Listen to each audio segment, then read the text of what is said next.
Good morning, everyone. Welcome to the first post-recess hearing of the Budget Committee. This one is a little bit unique in that I am co-chairing it with Senator Padilla, and it will be, I don't know if co-ranking member is a verb, but our distinguished ranking member will be supported by Senator Lee as a opener also. So we will have, rather than the usual 2 opening statements, we will have 4 opening statements. And I want to thank Senator Padilla for his emphasis on this issue and his support for this hearing. This morning, we discussed the role that immigration plays in driving our economic growth and strengthening our global competitive advantage. Ahead of this year's House-driven default crisis, Ranking Member Grassley called on both parties to get serious about the budget, deficits, and debt. As this committee has repeatedly shown, we have levers at our disposal to reduce the deficit and, more importantly, to reduce the debt to GDP ratio.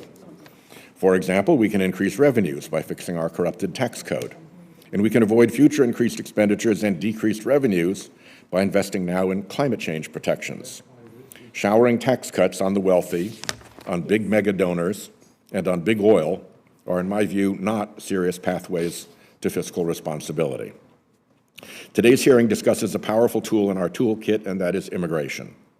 Economists and experts agree that expanding lawful immigration pathways to the U.S. will grow our workforce, our productivity, and our economy. Reforming our decades-old immigration laws is long overdue. Congress has been trying to reform the system for the entire time that I've been in the U.S. Senate. In the 11 years since creating the DACA program, we have not yet passed permanent protections for dreamers, whose fate now lies with the Supreme Court. Real human consequences to this delay play out in the lives of immigrants, their families, employers, and communities. People are frightened and people are suffering. This includes people seeking refuge and safety. This includes many essential workers. And as one of our witnesses today will testify, this includes people who grew up here, built a life here, and then had to give it all up when our immigration laws failed them. There are also serious economic consequences.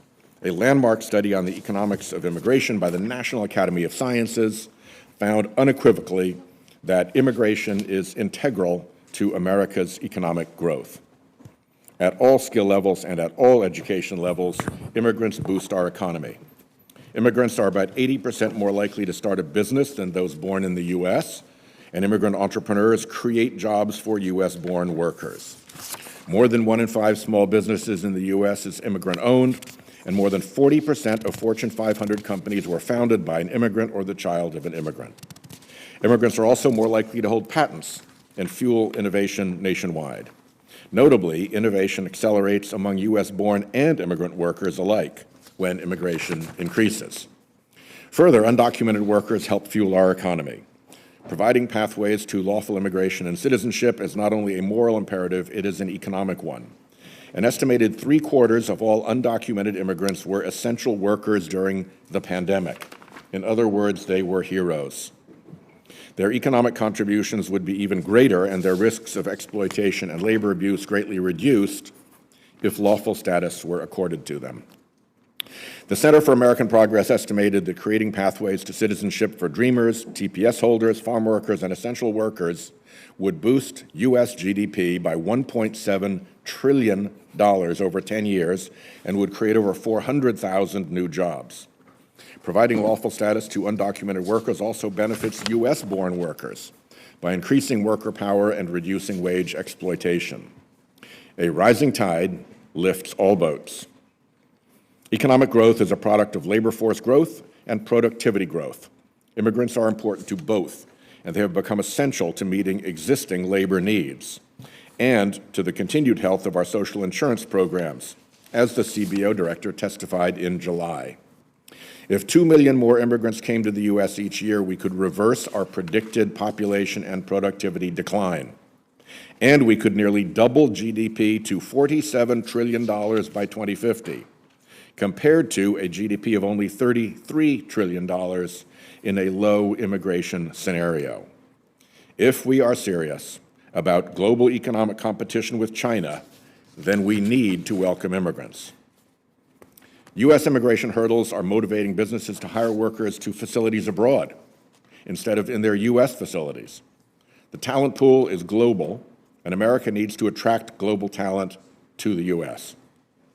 Experts have warned that without boosting legal immigration significantly now, the U.S. will sacrifice its position as the world's largest economy by 2030. Our outdated and broken immigration system is harming people, and it is also harming our economy and affecting our budget. Repairing it will expand our economic potential and strengthen our global competitiveness. We can fix this, and we should try. I turn it over now to Ranking Member Grassley, whose opening statement will be followed by that of Senator Padilla, whose opening statement will be followed, if he is present, by Senator Lee.